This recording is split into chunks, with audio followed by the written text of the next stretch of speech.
Assalamu alaikum wa rahmatullahi wa barakatuh, and welcome to another episode of Building the Virtuous Community with the Mainstay Foundation. I'm your host, Sayyid Shabbir Kirmani, and we have an exciting panel that will be joining us for a topic of civic engagement today, inshallah. I'd like to remind you that this is a show where we look at some of the most pertinent and pressing issues with our community, and also how we can build a vibrant community. We've looked at a variety of different topics thus far, and we'll continue to do so.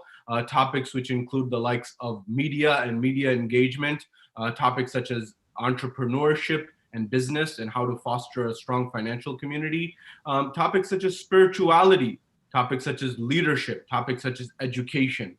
Tonight's show is in line and in vein of that conversation. We're going to be talking about civic engagement. What is civic engagement? Why is it so important in society? Why do societies rise and fall on this concept? And how is this so pertinent to you and I? Is it possible that the issues of healthcare, the issues of social justice, the issues of equality in society, they are part and parcel of this conversation around civic engagement? And whether we realize it or not, we are impacted, and how our involvement in the civic process can change your life and the lives of those who you love. All of this are things that we will get to, inshallah. But before we get to it, I would like to welcome our panel onto the show. We have detailed their briefs. I'm going to ask them to just give a quick summary for those of you who have not had access to that. So I'm going to welcome them on board. First, we have Hajjah, Dewnya, Bazzi. Assalamu alaikum. If you could just give us a bit of background on yourself as well. Assalamu alaikum and welcome. Wa alaikum assalam wa rahmatullah. My name is Dewnya. I'm an attorney. I own a law firm here in Dearborn, Michigan called At Law Group. We practice in many different practice areas, and I've been involved in political campaigns as well, and very excited and happy to be a part of this panel. Thank you. Welcome. Thank you so much for being on. Really appreciate that. Coming to our next panelist, our guest, Hajj Mustafa Field, who has been quite vibrant, many in the UK community are aware of. Hajj Mustafa, assalamu alaikum and welcome. If you could just tell us a bit about your initiatives these days. Wa alaikum assalam wa rahmatullahi wa barakatuh. Thank you for having me here. I've had quite a wide range of experiences, from starting up and developing youth programs and continuing interest in how we develop our youth, their aspirations, their leadership skills and life skills, so that we can achieve better in our society. And I've continued that development. I lead one of the largest interfaith organizations in the UK, and doing a lot of work around promoting faith, because often we live in a very secular society where faith is often neglected. We see the provisions of prayer spaces being more neglected. And I think the UK is far more secular than the US in many ways. Wonderful. Absolutely. We'll be touching on a lot of those areas that both of our respective guests highlighted there. On the onset, this is a topic which may seem unconventional or new, or it's something that you may have been endeavoring, whether you realized it or not. To lay the foundation and the groundwork of this conversation before we get into it with our panelists, I want to highlight the work of Michael H. Hart, an astrophysicist and historian, who highlighted the most influential people in history, in his view, in his book 100. And in the top 5 of this list, he highlighted particular individuals. At the 5th position of the top 5 of the 100, that is, he had Confucius. In the 4th position, he had Buddha. At the 3rd position, he had Jesus Christ, or who we call Prophet Isa, alayhi salam. And at the 2nd position, he had Isaac Newton. And at the top of his list was the Holy Prophet Muhammad, peace be upon him. And when asked about this, although he did criticize the Prophet in places, to be fair and to be very authentic about it, he said that I have no choice in putting Muhammad at the 1st position in this list. And when asked why, he said every other individual on this list brought one of 2 things: either a spiritual system or a secular system. You see, for example, in the case of Confucius or Buddha, these are people who brought spiritual systems as the world regards them. If you look at Jesus Christ, peace be upon him, you look at him, you see that he brought a spiritual system, a religion for the world. When you look at Isaac Newton, although he wrote extensively on the concept of God and monotheism, he is known for his writings in science, in the secular space. But Michael H. Hart argues that this individual, the Holy Prophet, was someone who not only brought a spiritual system, but he brought an entire complete socio-economic system, a way of governing society, a way of running society, one which is unprecedented for the world, number one. Number two, when you go to the Supreme Court of the United States of America, the highest court in the land and arguably one of the highest courts in the world, you will find artwork that is carved into the stone till this day. There's much artwork there, but in particular in this piece, you will have some of the biggest lawgivers in history, according to the court, such as Moses with the 10 Commandments, Musa alayhi salam, or the likes of Hammurabi or Hammurabi's Code, or for example, Napoleon and other lawgivers. Amongst that list and carved into the stone till this day is a image or a perceived image of the Holy Prophet Muhammad as one of the biggest lawgivers of humanity, of the history of humanity. Now, you see, in fact, an organization in America even tried to have this removed, CARE, in the 90s, and said that the Muslims don't make images of the Prophet. But the response came back from the court that this was out of respect and recognition of him being a lawgiver of the highest magnitude of society. This is the second element. The third element that I want to draw your attention to is when the foundational elements, at least from the United States perspective, were concerned, many of the founding fathers, in particular, if I can draw the attention to the audience of Thomas Jefferson, the one who laid the foundation of the Declaration of Independence, he was actually reading extensively world works. This included the Bible, but also the Quran. There's an interesting book I invite the audience to read. It's called Thomas Jefferson's Quran, The History of Islam in America. And in this, they highlight that he was reading all of these different texts. And in fact, the Congressman Keith Ellison, when he was sworn in, he actually swore in on the Quran, the Muslim congressman, but that copy of the Quran actually belonged to Thomas Jefferson, which was retrieved from the Library of Congress. Now, the point being that a part and parcel of a civilized society, of a society which is developed, a society which is progressing, is the establishment of the rule of law. And this is something that one may argue that Islam was at the forefront of, with the likes of the Holy Prophet following in the tradition in the line of Prophet Musa and Prophet Isa before him. So this is one aspect of society. But when we come to the word civics and civic engagement, it actually comes from the Latin of relating to citizenship or citizens. And in fact, in the ancient era, what would happen is if somebody's a fellow citizen, they would actually put a garland, if you will, a crown of on the person, on an individual's head. This name derived from what we now call civics. That is a duty to another citizen of society. And so when we come to this conversation of civics and civic engagement, it's really about what we are doing for our families, for our community, and for our society at large, to make this world in which we dwell a better place. I would invite our audience also to consider the works of Sayyid Sistani in, for example, A Code of Practice for Muslims in the West, where he's actually highlighted the importance of this in a response that was posed to him. Or, for example, the works of Sayyid Ja'far al-Hakim in a lecture that he gave in the United Kingdom on the importance of citizenship in a republic, and a citizenship in a society.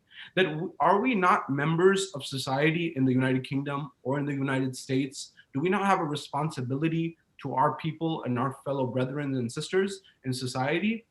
And when you look at this from the Islamic perspective, there's a compelling argument that is to be made about being active, participating citizens in our community, from the local level all the way up, with the goal of trying to make society better. And that is based on whatever you may be passionate on. That may be the issue of mental health. You could become an advocate of that.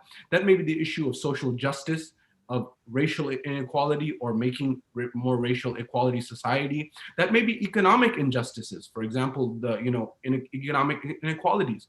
Whatever it may be, by participating and following the rule of law and the law of the land, we can be active citizens. And many of us are already doing that.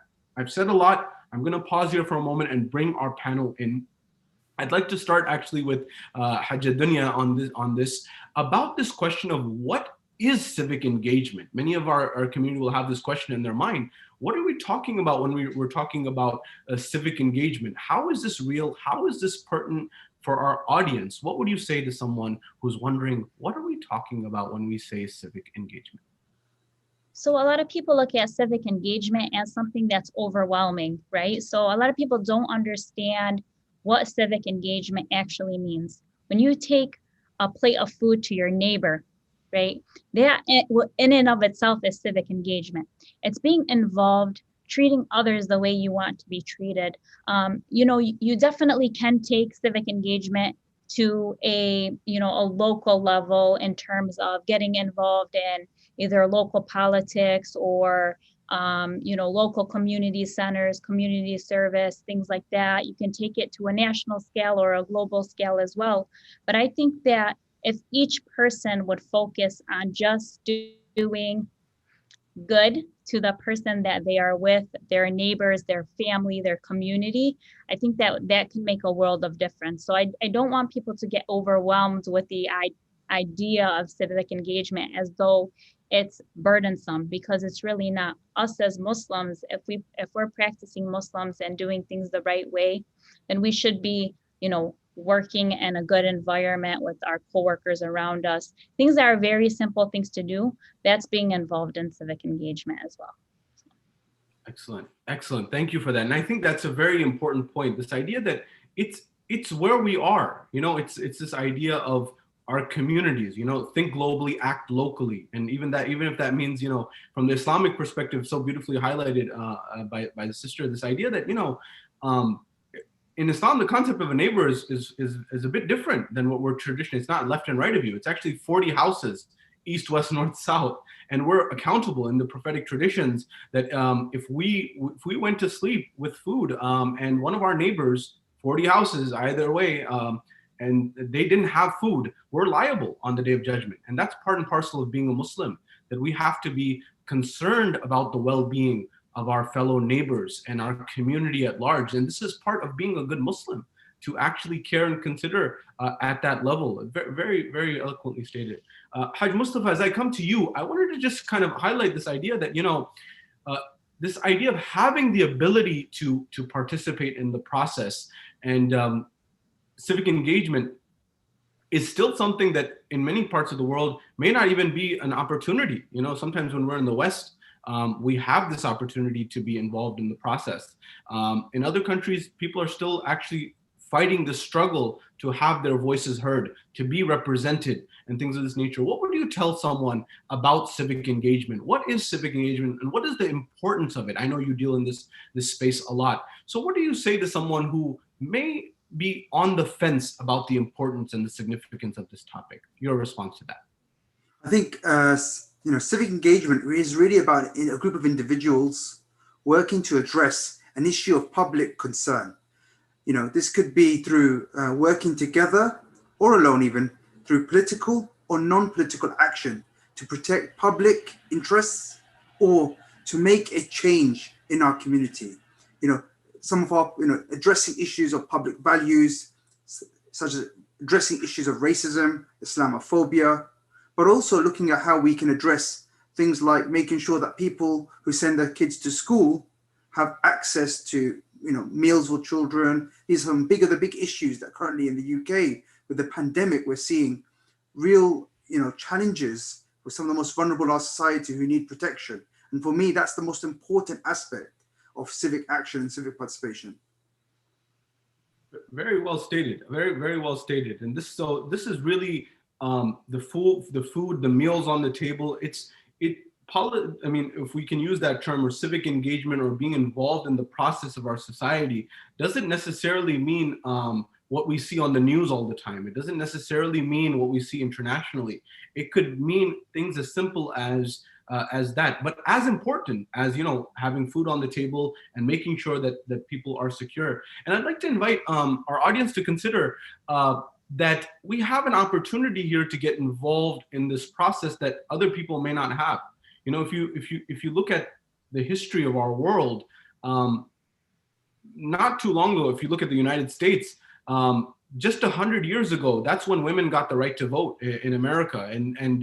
And this is something to consider, that for the vast majority of history, people didn't even have this opportunity to have their voice heard. I was reading a book in the lead up to this. It was on the system in the United Kingdom in the lead up in preparation for this program, that talked about how ministers, for example, come to power in the United Kingdom, or they come to office, and there are certain constituents, and this is somewhat similar in the United States, but there is a constituency which is represented by a panel. And they were talking about the lack of diversity in some of these panels. They're vastly male dominated, and they're vastly tend towards white males. That's what the book argued. The book was entitled, I believe, Why We End Up with the Wrong Politician, something to that effect. And so it was making this argument that we don't have diversity in that process. So a particular segment of society does get involved in the process, and hence they are represented.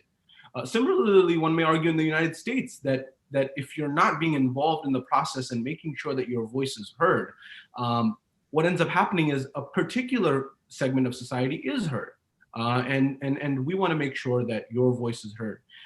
Coming to this point, Hajjah, Dewnya, if I can come to you on this, maybe you could share with our audience some real examples of change, or people who have championed change by actually going through the civic engagement process. Somebody may be watching this and thinking, I kind of get it, but I'm still not understanding the dynamics or how real this is for me. What about somebody who has gone through maybe social injustice and they've been treated unfairly?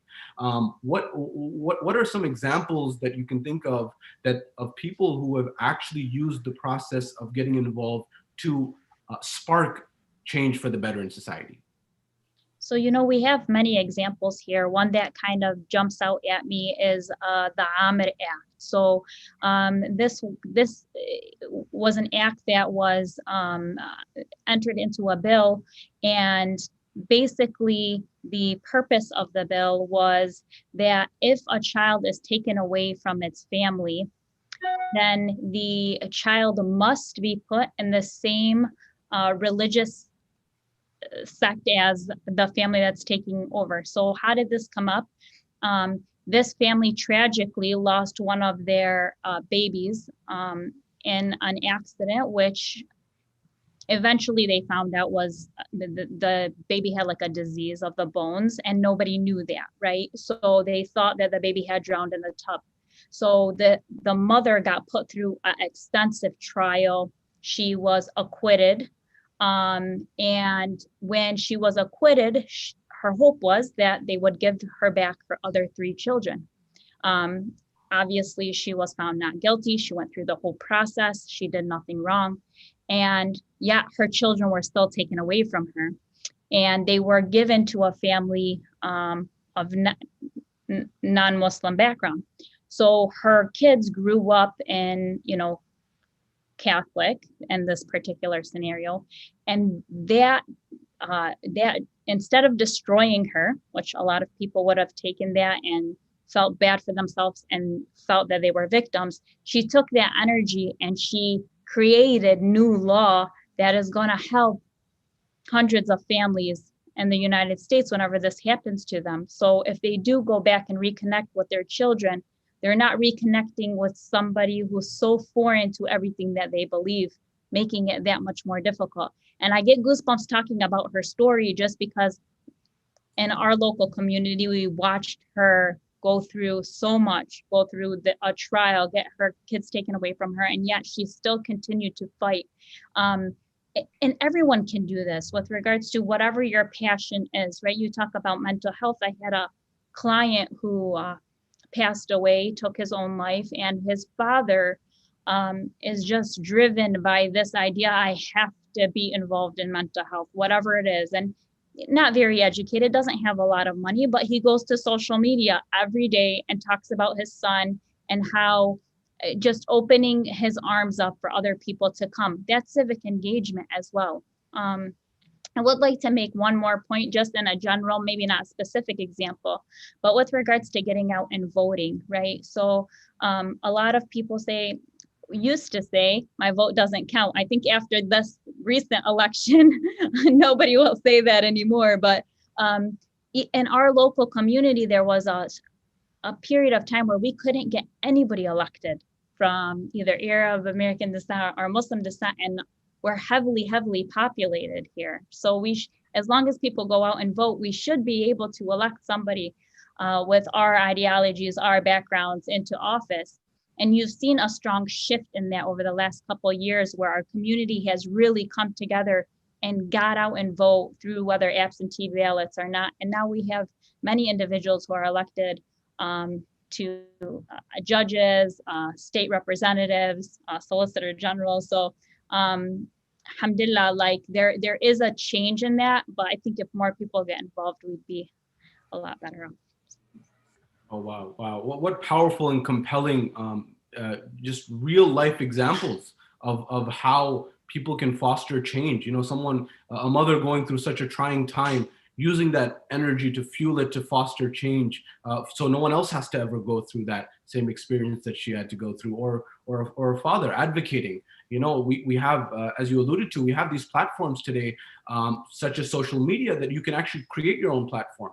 This wasn't available in the past. So using that to create awareness, to galvanize people, to get people together and say that no one should have to suffer. This is really the essence and the heart of civic engagement. And raising that awareness is what leads to, for example, bills and legislature ultimately being passed. It may be a tough road, but someone's got to do it so that we bend the arc towards justice of history, so we can leave our world better and our society better.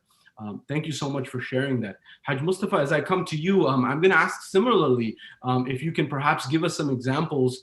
You've been in this space for quite some time. What are some examples on the UK front, or that you may be aware of people taking an active role and interest in civic engagement in their society, in their community, indeed their nation, that has actually fostered a change in the community that we have seen before our own eyes? I mean, there are many examples of how things have been impacted through civic engagement. Within my local area, there's been a rise in austerity, where many of the public resources, particularly usually accessed by some of the most refugees within the local community, some of the disadvantaged kids from the neighborhoods, who are losing access to public spaces. This includes youth clubs, libraries, and there's been real action by particularly many of the Muslim organizations to raise awareness.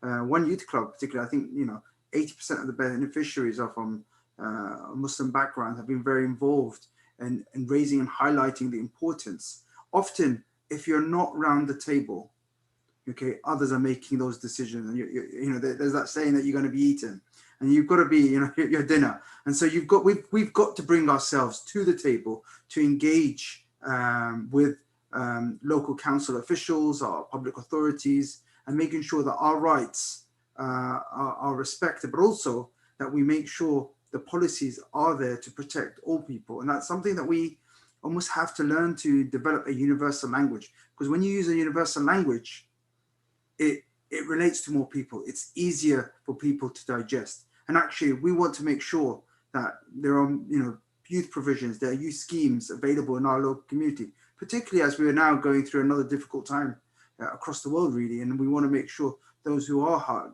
having hardship, they do have access to support. Very, very well and very pertinent. I think that really highlights the issue on a number of fronts: economic inequality and fairness. There's a lot of studies and a lot of research for our audience to consider that the environment and the access to resources and amenities that someone has a big impact on where they end up in life.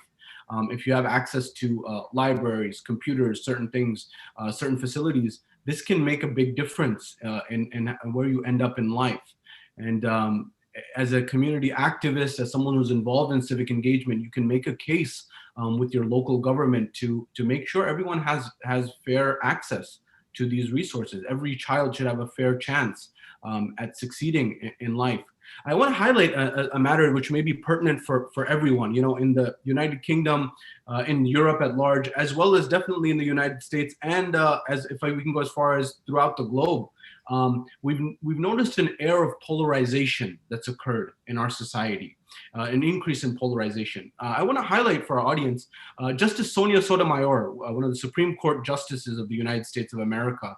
Her, along with some other colleagues of hers, either past colleagues or current colleagues, have actually highlighted that the lack and the decline of the teaching of civics in American schools has actually correlated strongly with an increase in polarization. What does that mean? That means that when civics and civic engagement is not being taught in schools, and the importance of the civic process and the duty of each person to participate is not being emphasized and not being taught as a mandatory class. I think they highlighted that about 75% of the population does not have a requirement or a mandate to take a civics course during their high school education. That means only about 25% necessitated or actually end up taking it.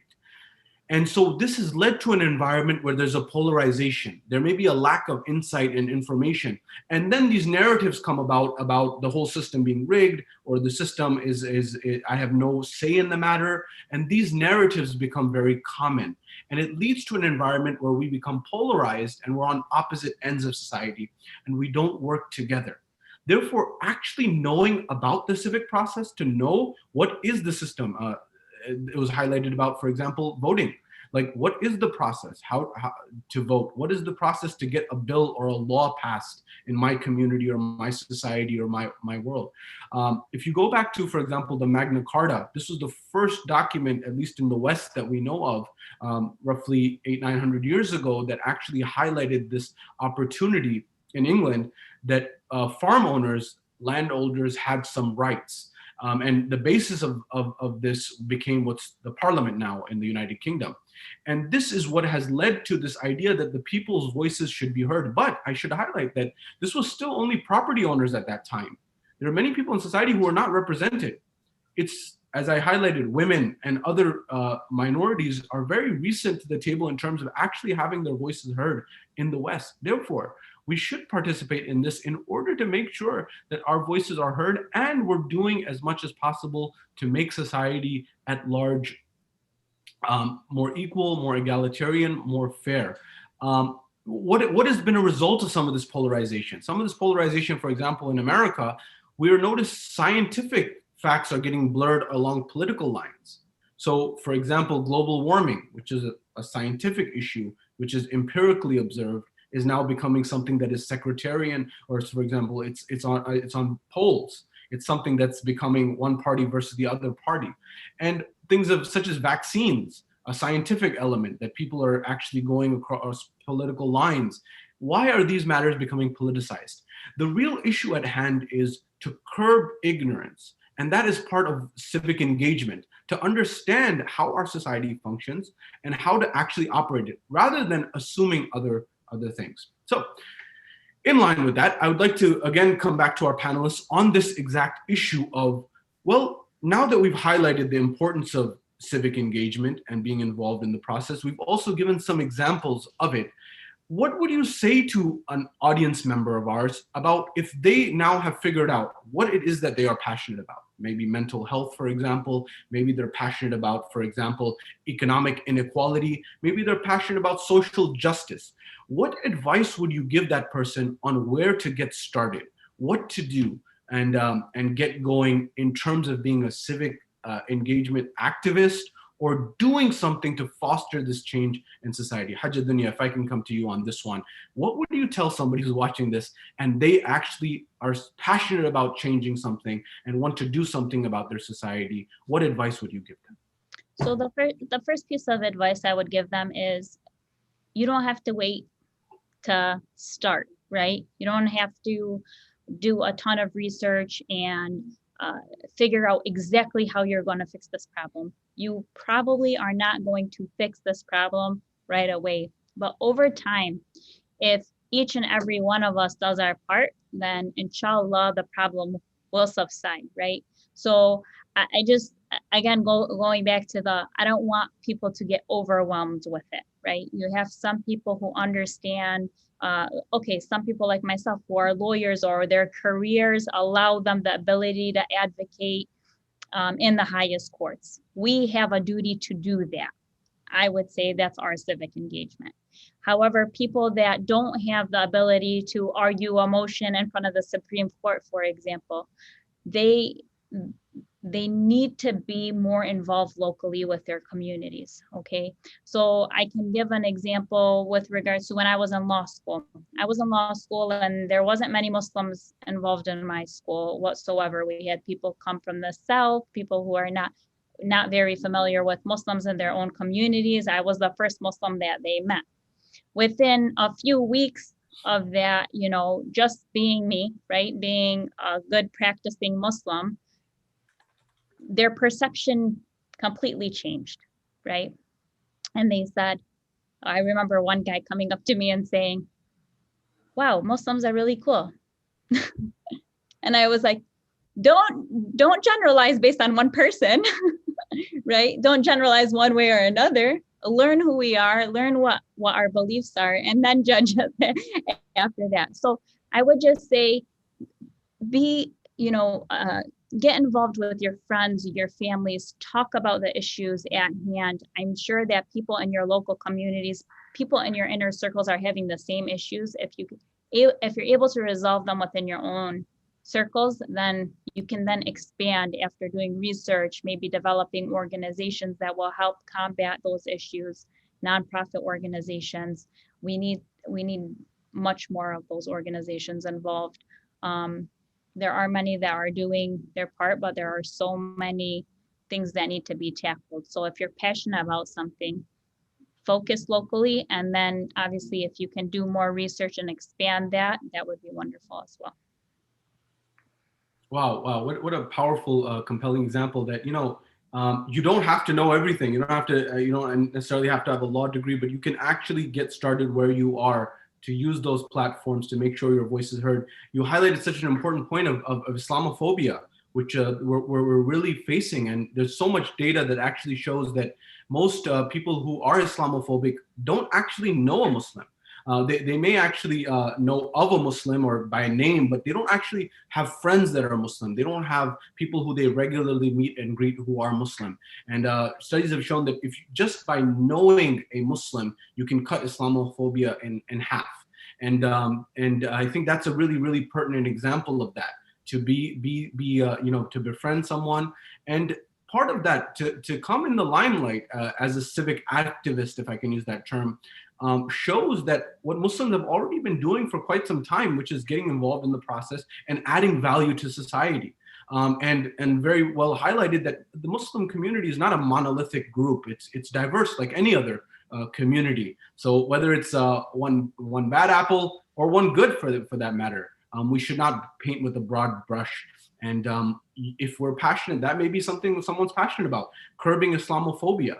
I know sisters who've had to deal with narratives post 9/11 in the United States of issues of hijab and being, treated in an Islamophobic manner, jokes and things of that nature, that, either pulling of the hijab of sisters, or for example, someone cracking a joke, distasteful one is some such and such terrorist, your uncle, or things of this nature. And these are things that are hurtful and have an impression on a young person growing up in any society. And by taking on the mantle of engagement, I think that's really important. And that's not something that's going to resolve itself. Sitting on the sidelines is not the solution here. What we're trying to advocate here is to actually actively participate and raise the voice and do something that is that's not as common and actually requires courage. I remember as I come to Hajj Mustafa on this, I remember a group in the United States from our community, actually. They were interested in trying to raise awareness about Shia killings in Pakistan. And they actually invited a congressman, Muslim congressman, to lunch, and they brought awareness to him about this issue. You see, we sometimes also paint politicians or political workers with a broad brush. Rather, there are people who, for example, they just may not be aware. The world's a big place. To have all these different places in your mind, and also on top of that, know about each minority community, it's not the easiest thing. So they invited him and they said, can you we're concerned as citizens of the United States of heritage in Pakistan, in this example, we're concerned about this minority being impacted. I know myself, I have relatives who've been impacted by this, who've been targeted because they come from a Shia background. And that hurts. These are families we're talking about. These aren't statistics. And he actually was moved by this to the point that he went on the Senate floor and he went to Congress and he had a minute to speak. And this is the issue that he highlighted on the highest stage in the United States, that I'm concerned about this as a representative of the United States. My constituents are concerned, and I, representing them, am concerned about this. And this is something that props up the ears of those people. So this is one example. Hajj Mustafa, what would you say to someone who wants to get started about something they're passionate about? How would they get started in the UK? I think, number one, we need to really be informed. And I think we need to read more about what's happening, look at the discourse that's been happening, but also engage with your peers, find groups that are of interest. Today, we are in the age of social media, and you can really connect. We're not in isolation. We can learn from the experiences of our colleagues in the US in terms of their activism and their campaigning. We've got a huge network of activism in the UK. And, today you look at the UK, the two major political parties both have allegations of ripe Islamophobia within their parties, real serious issues around Islamophobia not being treated in the same way that you'd treat other forms of discrimination. And this is creating a gap in the participation of Muslims. They're not getting the same equal opportunity to engage. And that requires a community not to be passive about that, because sometimes, because of this prejudice towards us, and let's be clear, there is challenges for Muslims. There's nothing noise about it. Your faith will, and especially when we want to be practicing in our faith, it will become a barrier to some of our participation. Many of the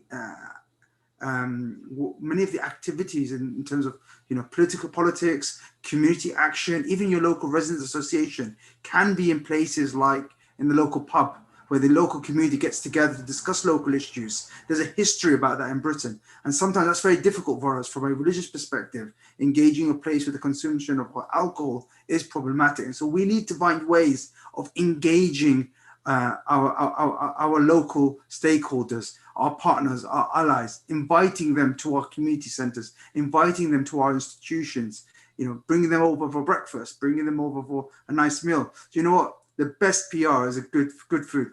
The English people love a good curry, and we've got to engage people, and that's that human contact, that human relationship breaks down some of their fears, their prejudices. Okay, we've got issues where some of our mosques, many of their neighbors are very hostile to the mosques. Number one, mosques bring traffic, and that's no neighbor really likes. There's a lot of fear around what's happening in the mosque. Sometimes we can be loud, but also there's a lot of it is fear of the unknown, fear of difference. And actually, we need to find ways of inviting. And we always remember the evil, the angry, the frustrated neighbors who may have issues. And actually, what we need to do is, I remember reaching out to our local neighbors in one mosque I was working with, and we had so many allies within our area, but many of us sit on the fence. We're quiet, and so we've got to actually take the brave step in engaging,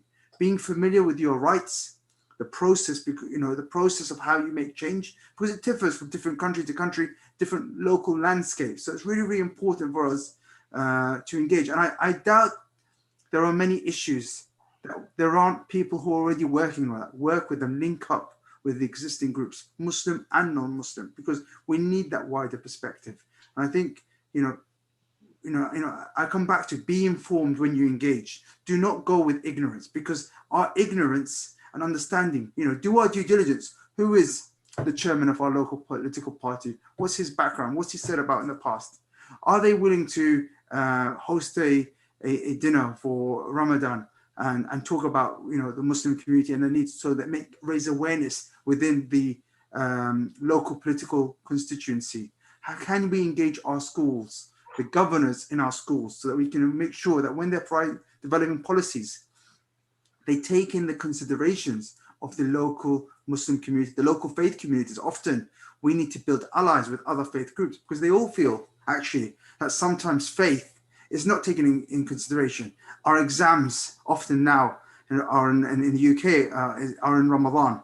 And so many of the university exams taking place in Ramadan. What can the universities do to make it easier for Muslim students? Maybe having the exams first thing in the morning so they're not drained, or finding ways of accommodating the participation of Muslims so that they can practice their faith.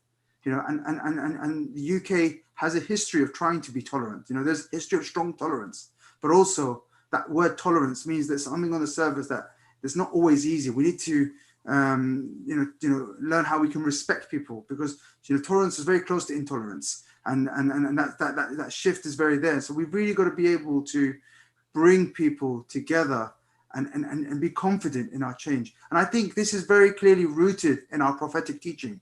This is very rooted in the Imams alayhi salam, in their action and in speaking up, in addressing, in advising and guiding people. And I think we need to be more confident sometimes as Shias because of our oppression that we've experienced in many of the countries that we've come from, Iraq, Afghanistan, Pakistan. We've experienced, we actually have more rights in the countries that we live in the West, in the United Kingdom, the United States, in Canada. It does not mean it's not challenging, but we have more rights, and we need to know the system.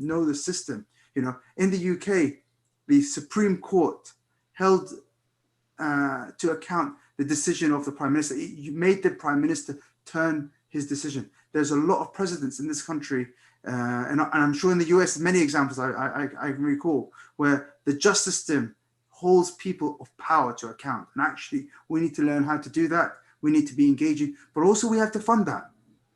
We have to put money aside from our communities to focus on our community interests. And it doesn't have to be, it's about raising awareness, just like every other group has to put money, and building alliances, because racism and anti-Muslim and Islamophobic sentiments is often, there's a strong correlation between it. And so we need to work together with other groups to break down those fears of prejudice. Very, very well stated. I think there's so many valuable points there. I wanted to highlight one element, and I want to actually come to a point of addressing some of the issues and some of the questions and concerns that our community has head on. These issues of, I don't want to get involved in the system's rigged. It's all these different types of narratives that we hear. With respect to voting, as we've highlighted, and I want to draw your attention to, our focus has not been, and nor is it, to tell you who to vote for. We're just telling you to get involved in the process. That is on you. Another strategy I want to help you consider is, and this is just an option, this is by me in no ways suggesting this. This is coming from a commentator in the United States who actually argued that, sometimes people get disgruntled with the, two political party system. And they say, well, I don't agree with either of them. Well, there are independent parties, for example. And you may say that, for example, one response that comes back is, there's no support there. There's challenges there, things of that nature, and there's no way they're going to win on a 4-year time frame, for example, if you're looking at national elections. Well, what if you look at it from, this is the commentator was arguing, what if you look at it from a 40-year perspective? That maybe not today, but when people in this space start realizing that we're not going to compromise principle, because you may say that's what's really happening, so we're going to vote for the person who's most principled. And maybe not this year, maybe not next year, but eventually down the road, people will adapt to that. I want to highlight something very important for our audience here. There's a book entitled The Poor Economics. It's written by Abhijit Banerjee and Esther Duflo, 2 MIT professors who won the Nobel Prize in 2019 for their book, for their work, and they subsequently they had a book, of course, called Poor Economics. Now, I want to share how important civic engagement is here. They were talking about eradicating poverty in poor and impoverished societies such as India. This is the example in particular. And they talked about this idea of many people who are suffering from poverty in underdeveloped or developing economies. They aren't aware and they don't have an understanding of the political process. So for example, they asked people in an impoverished community, do you want streets or do you want drainage? And overwhelmingly, the people said, we want drainage because the water, it collects, it clogs up, it leads to many problems. And so they said, very well. So the next day, they took out an advertisement in the front page of the local news. And they put the two main candidates for running for office in that particular township. And they said, who is in favor of roads and who's in favor of drainage?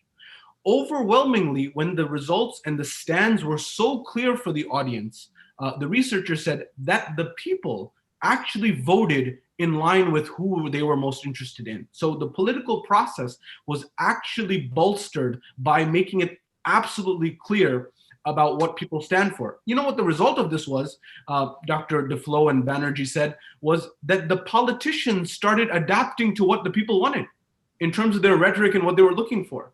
And this is in a place where people may not have the highest educational attainment. Another example is something which is called Nukkar Natak, which is actually a play that is done on the side of impoverished communities, that's done on the side of the road. It's a play because a play is one of the oldest ways of entertaining and engaging societies and communities. And they, in those plays, highlight the importance of civic engagement. And there have been numerous research studies that have shown that this has an impact. So if you want to eradicate poverty, one of the vehicles to do that is actually political and civic engagement in your local community and your local society. And for you, that may mean just raising awareness, just to ask people who may not be aware of the process, well, what do you really want? What do you really need in your society? And then you make a compelling case via social media or otherwise, contacting the local news or otherwise, and saying, well, this is what this township or this community needs. Which individual who's running for office is willing to address these needs. But until and unless somebody takes on the mantle of leadership and activism and actually just makes the voice heard, these things will not change. Things will remain the same, and people will continue to ultimately suffer. I want to also highlight from the Islamic perspective, whether it was the Holy Prophet or whether it was Imam Amir al-Mu'mineen, Ali ibn Abi Talib, these were people who endeavored in what we call politics. They were part of society, and they were endeavoring in leading society. If you go to Plato, Aflatun, he wrote The Republic, one of the most famous works in history, where he highlighted what a republic should be like. And he argued his view that a society should be led by a philosopher king, a person who is the most learned of society, but also the most just and ruling over society. Unfortunately, in history, anyone who's gotten absolute power, with the exception of the Holy Prophet Imam Ali, has often abused their power. But what Plato was arguing here for was somebody who is the most knowledgeable, at the same time is running society justly and fairly. In terms of Islamic philosophy, a philosopher by the name of Al-Farabi came forward. In Islamic philosophy, is Muallim al-Awwal, which is Aristotle, is argued. And then the second teacher, Muallim al-Thani, is known as Farabi. And he actually argued that the Holy Prophet was this philosopher king that Plato was alluding to. A person who ran society justly, fairly, and was able to explain difficult concepts to the audience, to the people who were there, in understandable languages and ways that they could understand. Similarly, if we look at the time of Imam Amir al-Mu'mineen, or as Hajj Mustafa even highlighted, about equality and the nature of fairness and justice, Imam Ali, we are told he goes to court where his shield has been taken. Someone takes it from the bazaar, and he goes against a man who's not a Muslim in court. Now, Imam Amir al-Mu'mineen is an imam, number one. Number two, he himself is a judge and a justice in his own right, and he knows the law and he knows what's going on. But in that parameter, in those dynamics, the point of social justice that Amir al-Mu'mineen is highlighting is that Islam is not here to impose the rights of Muslims on others. No, it's about a fair and just society for all, whether that's a Muslim or not. And I think the awareness of that is on us to try to bring that to the limelight as Muslims. If I can come to Hajjah Dewnya on this idea of us as Muslims, what are some things that we can do in America or perhaps in the United Kingdom to not only get involved, but make sure that our voice is heard, that we are people who were not marginalized. I think the last few months and years have actually shown that when we participate and are active as a block, as a group, we can actually have a big impact on society. So what would you say to someone who's saying that, you know, my voice doesn't matter, my voice is not heard? What would you say to somebody like that? So I get that commentary a lot, which is kind of sad that we still receive that commentary, because at this point, I would think that everyone realizes that if you are involved, first of all, it's our duty as a Muslim to be involved, right? It's our duty to do good, right? And civic engagement is one way to do that, right? Amongst other things. So I think that it's our duty to go out and vote. It's our duty to be involved. It's not an option, right? And I think a lot of people look at it as an option, and it's not. We need to be involved. I had a lady from Tennessee reach out to me through a friend. She hasn't met any Muslims before, and she was in a world history class in college, and she needed to interview somebody. So her aunt knows me, and she told her about me, and she reached out to me on Facebook, and I said, sure, I'll take the interview, you know. So she asked me questions about what it means to be Muslim and who goes to heaven and all of these things, because in her faith, if you don't believe in the Trinity and what she believes in, there's no way to heaven. And I said, well, I tend to disagree, because if you're a good person, right? And I explained to her, people of the book, and if you're principled and if you do good, I would have a hard time believing that there's no avenue for you to get to heaven. And I explained that to her. And she was floored, right? And she's not going to convert tomorrow, and that wasn't the intent. The intent was to make her understand who we are, right? So if we get out and vote in blocks, this is what we talked about it a little bit earlier, just in our local community, we're starting to do that, where we're actually voting in blocks, and our numbers are skyrocketing, and the ability to get people elected who believe the way we do. So when State Representative Abdullah Hamoud is in Lansing or in Washington, D.C., on the Congress floor and is able to articulate what we're talking about, or Rashida Tlaib, and you see her on CNN, and I'm like, yeah, you know, we did that, you know. There needs to be some, like, you should feel joy in that. We did that, you know. And if we get out and we vote in blocks like that, we could be so powerful. And you wonder why. You look at, for example, the Jewish community, and they are extremely powerful, right? So if they have something that they're lobbying towards, it typically gets done. If they need funding for an initiative that they're trying to do, the funding is there. So we as Muslims, if we stick together and if we see value in that, we can get our point across. We can affect change. But if we stay divided, then we won't come as far, you know, and we'll always be second or third tier to other, advances. So I think that, I don't know that answers the question, but I think that that's kind of just like what I would like to add on that point.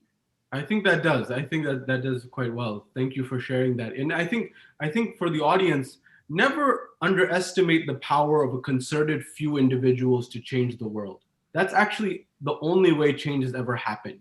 You know, I remember Gandhi, whatever your view on him is, but the salt tax. The British had levied salt taxes in India. And this was considered that the salt of the earth, as the saying goes. This was a right, a fundamental right for human beings. And so he started marching, as the story goes, and one person became 35, 40,000. And the British were, according to this tale, they were moved to drop it or change their policy because of, I want to really highlight this idea of, non-violent means of protesting and standing up for social justice. This would be in the vein of Martin Luther King or other people who galvanized society to move forward. So never underestimate that power and ability to actually cause change with even a few people. That's actually how change happens in our society, whether you realize it or not. And on top of that, as Muslims, for us, it's always about principle, as you may realize. It doesn't matter if you're 1 or 100. I think Karbala really highlights that for us, right? It's not about numbers. It's about the principle of the matter and doing the right thing, even if I'm standing alone. But did I raise my voice? Because then I have something to say to my Lord on the day of judgment that I tried. I tried to do the right thing. I tried to do the just thing. I tried to do the fair thing. Maybe I didn't have all the support. Maybe I didn't have everybody around me. Maybe I didn't get the result I wanted, but at least I did something. You know, on the backs of, for example, we gave the example of women's rights and voting earlier. There was a long history before that right was given to women to vote in the United States, as an example. There's a lot of people who struggled. For example, slavery. It took a long time for that to be abolished. And then on top of that, it took a much longer time to actually get equal and fair rights. And some would argue we may still be struggling for that in our world. But at least our name may be listed as somebody who tried to make our world and our society better in some capacity. You know, this idea of certain communities having certain influence, you know, these are minority communities similar to us in the West, you know, and this really, I think, gets at the heart of our show in the sense that whether we're talking about media or business and entrepreneurship or civic engagement or spirituality and doing the right thing and family and leadership and all of these matters that we're discussing in this show at large, we need everyone to be involved. I'll give an example. In America, there was, in psychology, 100 years ago, there was a narrative that certain minority groups or certain individuals had a problem psychologically.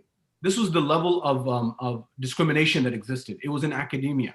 And so people had justified discrimination on the basis of psychology. So certain individuals from certain communities got into academia and they said, oh, hold on a second. This is what the research shows. And it shifted the narrative to say that if you have a problem with minorities, there's a psychological problem with you because you have some type of issue that you're dealing with that you think that skin color determines who an individual is, as an example. And it's much deeper than that. So whether you're in media or finance or academia or civic engagement, all of these come together to make sure our community's voice is heard. And what's the focus of our community? Justice, peace, equality for our society at large. Why wouldn't we want that narrative to be heard? Hajj Mustafa, as I come to you on this, what would you say to someone, a naysayer, someone who says that, you know, my voice isn't heard, my voice isn't valuable, it's a rigged system, all of these narratives that you may have heard in the past? What would you say to that individual? I mean, you know, we've seen how in history, you know, the history of the Black community, in many ways, the rights that we have today is because of the pressure that many of them went through, the civil rights that they fought. And I think it's very important for us when we look at other minorities who have power. For example, you speak about the Jewish community. I think we have to draw in lessons and how we can learn from how they've learned to be organized. And this has only emerged after they've gone through certain experiences. And I think, you know, it's interesting how you speak about academia. We do not invest in community development. We do not invest in our infrastructure. We do not invest in, you know, people having support to become in civic spaces. I've had friends who've been successful in the political sphere. We've helped them. We've helped get them elected. But when it comes to developing their career, they have financial responsibility. They have a family. They have other responsibilities. They have to back off because their community doesn't support them. We see people in the academic world. Today, you see people who, for example, like, you know, people who do research to distort the Quran, the people who do like a PhD to look at questioning the Quran's authenticity or its Quran. And but no, you know, but we're not seeing people. We need to invest to see, you know, to highlight the impact of our faith. You know, we need to have chairs and endowments within these important institutions. Academia influences the world for generations. And we build many beautiful buildings in our community, but we don't invest in institutions, endowments for academic work is so important, because I've seen the pathway of communities who have invested in education have the impact across the generation. Okay, and that's something really, really important. So we need to be talking to academics within our own community, the civil rights activists, the community activists, and thinking about how can we build a plan for the future. Because it's easy for us to say, yes, the system doesn't work for us, but we've got to invest into the system to get something back. We expect the system to give us something for free. That hasn't happened for anyone. We don't, fairness and equality, we have to strive for. And we know through this pandemic that we've seen, and be it in the US or in the UK, that the ideals that we wish to live in the societies that we live in the West, are not these polarizing gaps are huge, and they've really surfaced. And it's important that we talk about it. But actually, we shouldn't allow those who wish to drown those discussions around institutional racism, around how there's discrimination. We need to be a Shia community standing with our Black brothers. We need to be standing with all those who are experiencing injustice. We need to stand. I mean, I remember some of us as churches, mosques, and synagogues, and even gurdwaras, we came together. We worked on a campaign to demand for a better living standard for cleaners of public buildings. And that made a huge difference, increasing their salary by 20%, because people need a dignified life. And that's how you have to lobby. And I think through that community action, and my journey has been through, I've had many times where I've not achieved what I've wanted to, but it's been a learning experience for me. I got involved in politics at university. I've got involved in my local authority, in my council, through refugee councils and different organizations and interfaith world. And some of it has been excellent, and some of it has been I've seen the impact. But some of the work that I've done, I didn't see it then, but 10 years down the line, I meet people saying, yes, you spoke to us about this. We're now making that happen in our institution. And so we've got to play the long game. We can't think we're going to win this with attending 2-3 meetings and expect there's going to be an impact. Wow. Very, very powerful, very, very compelling, being involved. And I want to highlight a couple of narrations here that, from the Islamic perspective, if we look at the letter of Imam Ali to Malik, where he said that, people are of two kinds, either your brothers in faith or your brothers in humanity, if I can use that phraseology. And at the same time, there's the very famous narration of Amir al-Mu'mineen, Imam Ali, when he is ruling over the Islamic empire, if you will, which is over scores of countries in the modern world. He sees a man who's begging in society, and he stops there. And we're told it may be a Christian man, not a Muslim man. And he stops there and says, why is he begging here? He said, well, he doesn't have the ability to work. He's become handicapped, essentially. He doesn't have the physical ability to work anymore. And so Imam al-Mu'mineen says, look, I'm not going to move from this place until we give this man what we would call a pension from the public treasury. We used him while he was able to work, and now we're going to leave him to beg in society. And I think that's one of the best examples of what the stand of a follower of the Ahlul Bayt, in particular Shia Muslim, should be, that it's about how our imams operated, that to do good, justice, fairness, equity for our society at large, for our world at large. And by doing that, when you add value to society, which many people are doing, by the way, but it sometimes doesn't become apparent or known unless you do it in an organized way. When we organize as a community and the effort and we combine our effort, it leads to synergy, which actually leads to much greater returns for our entire community and our society at large. Why would we not want that? So I think academia is a big part of the equation, as well as the civic engagement process in and of itself at large. Hajjah Dewnya, if I can come to you on some of these other elements. What other advice, just generally on this topic of civic engagement, or of things we may have left out? This is a really rich conversation. It's something that that may actually go over several episodes, but we don't have that here. So the question I'm really getting at here is, as a community, as a society, what are some of those things that you can see that where we can add value? I know we touched on social justice, we touched on Islamophobia, things of that nature, but what other advice that we haven't covered yet, just generally, what do you say to our audience about the topic of civic engagement? You know, I listened to Brother Mustafa as he speaks about his works that he does in civic engagement, and it just kind of, right now I'm pumped, I'm motivated to do more because I hear of the work that he's been doing, and it's remarkable, right? I would say, you know, we alluded to the pandemic right now, where we are, the global state. And Brother Mustafa talks about the fact that it's highlighting a lot of these issues that maybe we didn't focus on before, or even if we were focusing on them, they weren't at the forefront. Mental health being a big one, right? So I don't know if you guys are experiencing the same thing in kind of your local communities, but I can tell you from our community here, and we have a lot of people who hold true to their faith here. Mental health is a big issue right now. Being in isolation for a lot of families is a real struggle. So I think something very simple that each and every one of the listeners that I hope would do in the coming weeks, in the coming days, is pick up the phone, contact your loved ones, contact your friends, you know, go to social media, reach out to anybody who just needs to talk, because I feel like this is a huge issue right now that isn't being properly addressed. And something as simple as a phone call from somebody that they haven't heard from in a few years could really change their life. So I think that's something very, very simple that we can do in our communities with our loved ones and people that we know.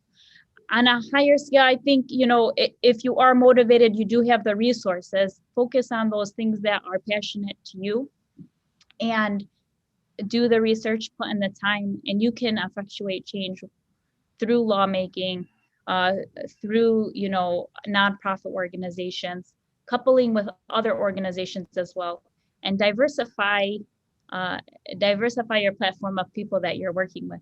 Because it doesn't only have to be Muslims who are working with, like Brother Mustafa said. If you connect with other communities as well, we can become more powerful. Use their resources, give them our resources, and hopefully we can effectuate change for the entire community. Wow. So such a powerful point there, especially these unprecedented times with this virus, with COVID. I know something I've been passionate about, others have as well. There was a philosopher by the name of John Rawls of the 20th century, one of the more famous ones. And he talked about this idea of the veil of ignorance. What society would we want? Imagine that you've not been born into the world and you're about to come into the world.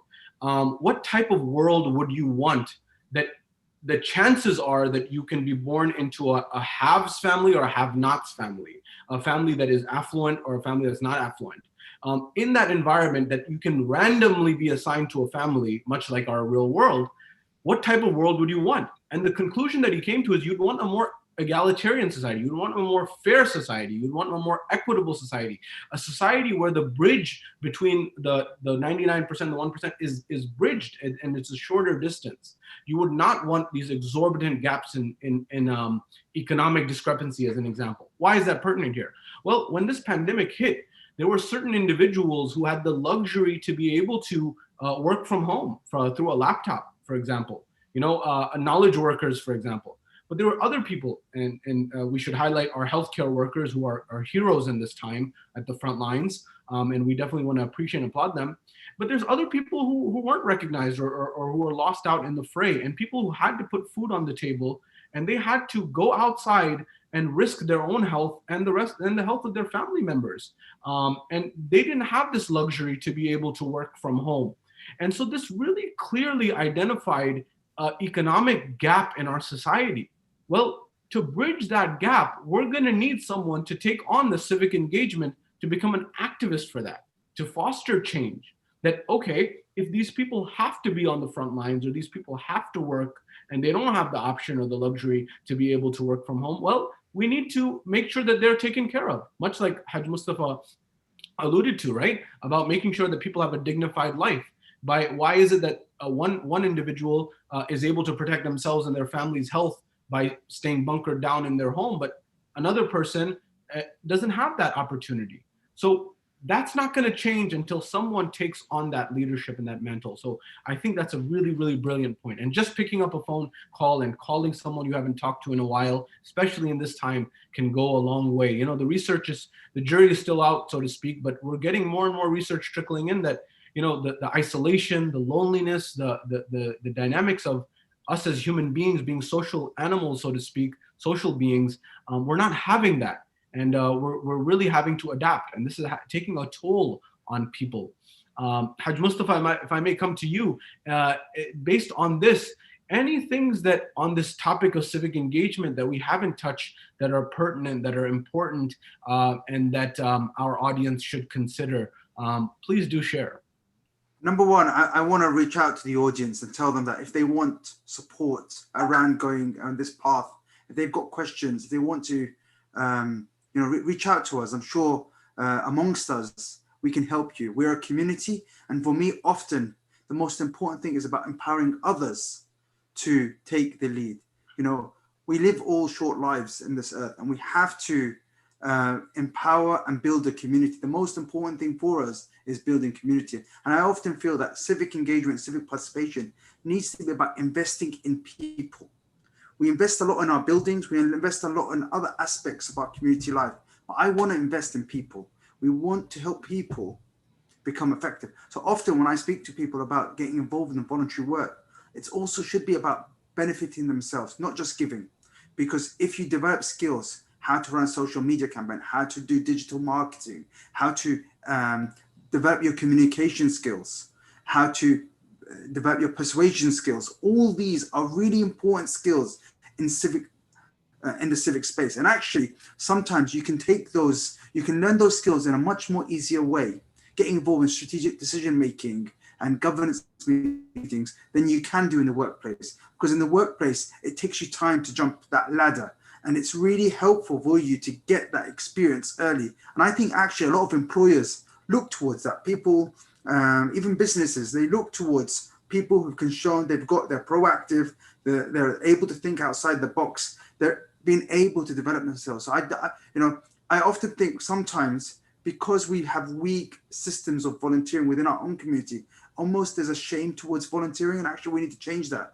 Actually, in my organization, I get Oxford, Cambridge graduates looking to take on internships, and we have a lot, looking to learn and get involved in our work. And we as an organization don't want to just open up to the top students. We want to have a diversity in our staff, because we benefit from different people's outlook. You know, people who've lived in urban cities and had a different lifestyle is very, very important, because it enriches our team, our office. And so we need to diversify who we work with. And so, be confident, get involved, and actually think about, okay, when I'm going this journey, have that sense, I want to develop. I want you, if I'm going to volunteer, I want you to develop me. I want to become a youth worker. I want to be able to improve my understanding of security, risk assessments, communication planning. All that can be invested. Legal judgment, the whole issues around. So the real message I want to say is that we need to make this a journey for both people in serving, but also in being empowering yourself. And that's something that we've seen by what great leaders have done, is that they've empowered those around us. Succession planning is key. And as people who are followers of Ahlul Bayt, succession is so important. We know that in our Aqidah, we need to be thinking about how we invest in people to take the work forward. And I think when you start your journey in volunteering, think about that. And do reach out to us. I'm sure the sister, yourself, Sayyid, Shabbir, so we're out there. We want to share our experience. We don't have all the answers, but possibly I know someone who may. And you guys know people. We're an interconnected world now. I can contact people. I was speaking to people who are involved in the presidential campaign in the US, who are really involved in decision making just the other day on Zoom. So we're so connected now. We should seize that opportunity, inshallah. Very, very well stated. I think that kind of builds on what we talked about last week, actually, was business and entrepreneurship. And one of the points that was made was, using our community and networking and actually using as a springboard to foster change and betterment in society. For the aspect of many aspects, but business as in particular, we talked about that last week. There's laws and legislation that has been moved by social civic activists to foster change. For example, having a living wage as an example. This was not something that was considered viable maybe a decade or two ago. But through engagement and through a narrative and people championing the cause and saying that, a person needs a certain level of income in order to survive in a particular locality, that championing of that idea led to a change where people have, what's now called a living wage in some respects, as one example. Another one is even contracts and work in business contracts, government contracts, things of these nature. People from minority backgrounds, women, for example, these are different categories that have now become part and parcel of the requirement of certain contracts that are given out to companies, that a certain portion must be given to a minority-owned company or a female-owned company or a woman-owned business.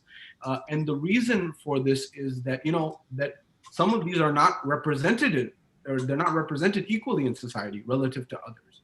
Or if I can use the analogy, someone may have a head start in the race in life, and they're leading, whereas somebody who's disadvantaged from a minority background or otherwise is starting from way behind to get people up to speed. Now these are things that are happening, but there's still a lot that needs to be done. And that's really where civic engagement gets to the heart of the matter. We're going to be drawing to a close here soon. I'm cognizant of the time, but I really want to get this point home about volunteering and activism in the community, young and old alike, throughout the entire chain of command, so to speak, in our community, young and old. Volunteering is something that's really, really important. And I think perhaps there's a cultural difference, but in the US, there is a certain dignity and prestige in volunteering and giving back. And that's something that's really important. And I'm surprised from the UK perspective of why that narrative may be there. But I think it's important that volunteering is something that actually is adding value to our society.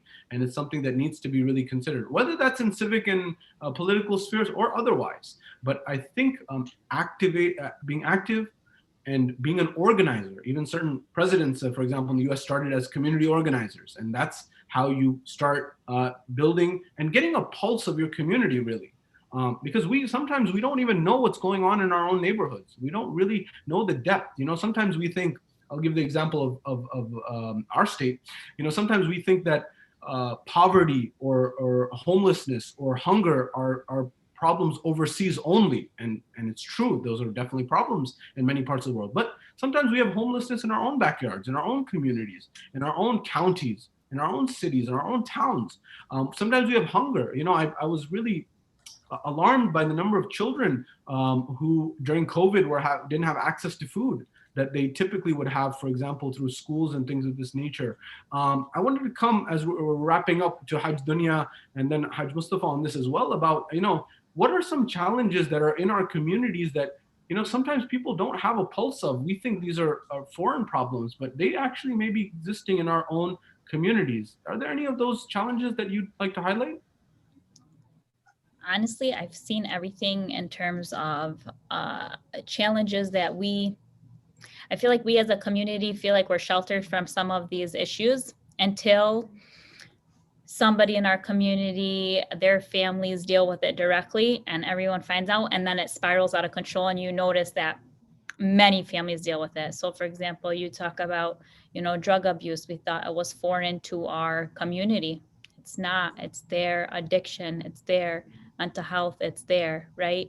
When you talk about the issue with the lunches, that hit home with me because I remember getting notifications on my phone saying that the schools are going to be giving out lunches for children who typically have unseated lunch.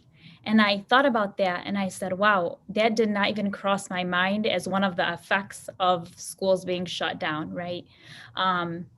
And I put out like a small campaign on Instagram, basically saying, if you are in need of food, please reach out. And the amount of families that reached out, I was floored. Um, I didn't think anybody in our own backyard was struggling to a point where they couldn't put food on the table. So these are real issues, and I think we need to talk about the issues, and we need to be comfortable talking about the issues without that shield of, am I going to be looked at as a bad mother or a bad Muslim or whatnot, that my family's struggling through these issues. We need to break those barriers down, because in order to change or help or provide that helping hand, we need to know that there's actually a problem there, and we need to address that. I think that's the first thing that we struggle with, and I think we're getting a little bit better, but I definitely think we have a long way to go. At least I'm sure you guys see the same thing, but in our community there's this pride, right? There's this pride. It's okay, it stays within our four walls, we'll be okay, we'll get through it. Well, we're here, we're part of your family too. So allow the others to help you as well if that needs, and I guarantee you the person next door is probably going through the same issues. So I definitely think that just to go back to the volunteering, whether you're young, whether you're old, there's a place for you wherever there is, whether you know how to use a computer or you don't, right? So that some of the older communities sometimes, well, I don't know how to get on a computer. I don't know how to really use technology. Well, you can help in different ways. You can lend a helping hand in a soup kitchen or whatnot. So there's always opportunity for an individual to help, and there's always a need. Wow, thank you. How powerful. And I really want to highlight that this idea of support groups in our community, you know, we don't have enough. We need to really work on this infrastructure. You know, outside our community, you have, for example, mental health support groups or addiction support groups. And sometimes in our, as you highlighted, in our communities, these become issues of shame and things of that nature, where it shouldn't be. Someone who's dealing with a child, for example, or a loved one for that matter, who's dealing with addiction, for example, or mental health issues. And many times these go in parallel. There's a science of this that we sometimes don't discuss and talk about in our communities. And we need to get rid of that stigma. So a family that's, you know, that's having to deal with these things is not having to deal with shame on top of that. We should be helping and supporting these families and people who are in need. For example, in America, we have the NAMI, which is the National Alliance of Mental Illness, which has support groups and things of this nature. But what about in our own community, a support group for mental health, a support group for addiction recovery, a support group for X, Y, and Z, whatever you're passionate about? And that's not going to happen unless we have this conversation, number one. And number two, we actually take action to make that a reality. We talked about economic inequality, food, just hunger. We need to take these seriously, and we need to do something about it. Thank you so much. Hajj Mustafa, if anything that you would say about the problems that may be existing in our own backyard and challenges and how we can go about them and things for our audience to consider. Our community experiences many challenges that we find in any other community. You know, we, alhamdulillah, have some strong family bonds and connections. Sometimes we feel that we are stronger in our family, but we suffer. We're not very good at dealing with some of the critical problems in our community. We can be very judging to people who go through difficult times. I remember working and providing some youth programs in a mosque, and you know, people are asking me, like one of the young guys that was coming in, he was asking me like, why do you allow him to come in? He looks like he's a drug addict. And it really hurt me because, you know, this is someone that, you know, we need to reach out to, and that we can be very judgmental. About 15 years ago, I was running a initiative between the Shia and Sunni mosques in my local area, where they were giving food to the homeless center in Ramadan. So small contribution every day from every mosque made it very easy for all the mosques to contribute. And we learned that there was a large number of Muslims who were also in the homeless. So then that was almost a shock to us, because many of us, even if we knew people homeless, they probably would never say it to us. We had a really nice journey, and the people at the homeless center were really, really positive, really thankful. Every time I went there like many times to drop the food there, and it was just amazing conversations. It was really eye-opening. And some of the imams also and the other mosque representatives were involved, the young people, in dropping stuff over. But what happened was, a week after Eid, we wanted to do like an Eid party in the in the homeless center. So they had arranged something, and we said we'll all get moved, and like the business owners got some like desserts and sweets, and most of them are Pakistani, so it was like really like delicious, nice food, and we had to put the spice down a little bit, but it was I was a bit disappointed because I love good Asian food, but alhamdulillah, so we brought all the food there, and many of the Muslims who usually there didn't show up. So we had non-Muslims showing up, they're loving the food, but the Muslims didn't turn up. And I was puzzled because I didn't really have much experience in this. And I'm speaking to them and saying, look, maybe it's a stigma that you guys have, that we all have in our own communities, that maybe they don't want their local imam, their local members, they're probably members of your local mosque. They don't want that they're homeless, because you may judge them, you may look at them differently. And that actually hit something in me, that if we are a community that we're not able to help those who are most vulnerable in our own communities, it's a real shock. And we need to learn from how other communities have dealt with. At one of the youth projects I was organizing, there was one young kid who'd been expelled from school because he'd been carrying a knife. And he'd been carrying it because he'd been a victim of bullying himself. And it was a very difficult thing. And it's almost a cycle of bullying. And, I'm trying to engage his parents, saying, look, actually, what he needs good youth work. And subhanAllah, a friend of mine who was a youth worker was there, literally walked in front of me. And I said, wow, let me call this guy in. He sat with him. He knew how to talk to him about his life issues. He started the conversation.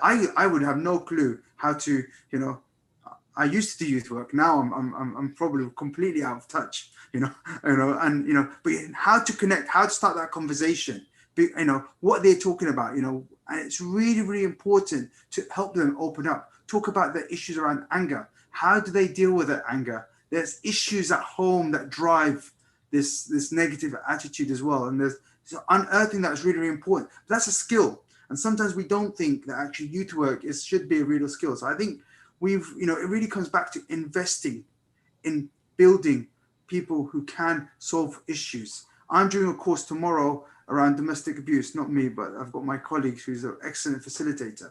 It's a struggle to get my community to sign up. I can get people from all other communities. I've got people from all parts of the world, but when I speak to my own community, we don't have this issue. Why should we go to a workshop around domestic abuse? And they'll tell me, Mustafa, please organize a workshop, but they don't engage because we don't prioritize it. And the reason they don't prioritize it because it doesn't pay.